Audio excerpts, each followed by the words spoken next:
السلام عليكم ورحمة الله. اهلا بيكم اصدقاء اكلة ماما. هنعمل بقى مع بعض النهاردة شوية محشي كده من ايد ماما، حاجة خيال. وكمان بقى الجديد ان احنا هنعمل الفراخ مع المحشي في حلة واحدة، يعني نقدر نقول كده محشي وفراخ الحلة واحدة، حاجة كده زي كشري الحلة الواحدة.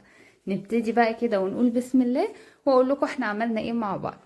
اول حاجة معانا الفراخ، اخدنا الفراخ كده طبعا مغسولة وزي الفل، ونبتدي نشوحها.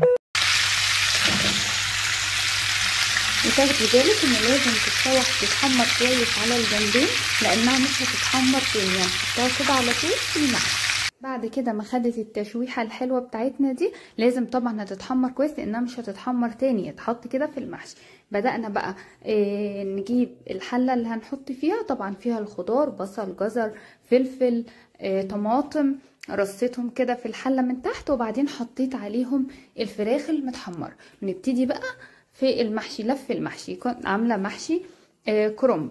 بدأت بقى طبعا لفيت المحشي كده كله ورصيته كده لحد ما غطينا الفراخ خالص خالص، وبعدين سقيناه بقى بالمرقه وعلى النار. ولو ما عندكيش ممكن ميه ومرقه دجاج، كده كده فيه الفراخ هتسيب المرقه بتاعتها، تحط بقى على النار. انا مش عاوزه اقول لكم بقى كان يعني طعم وريحه، والفراخ كانت دايبه دايبه دايبه فيه ومستويه بشكل فظيع بجد.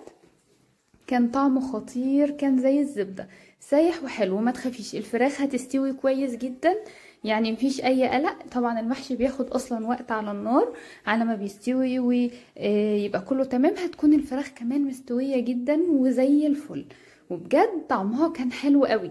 يعني انا استغربت الموضوع كده في الاول، بس لما جربناه انا وماما كان طعمه بجد خطير.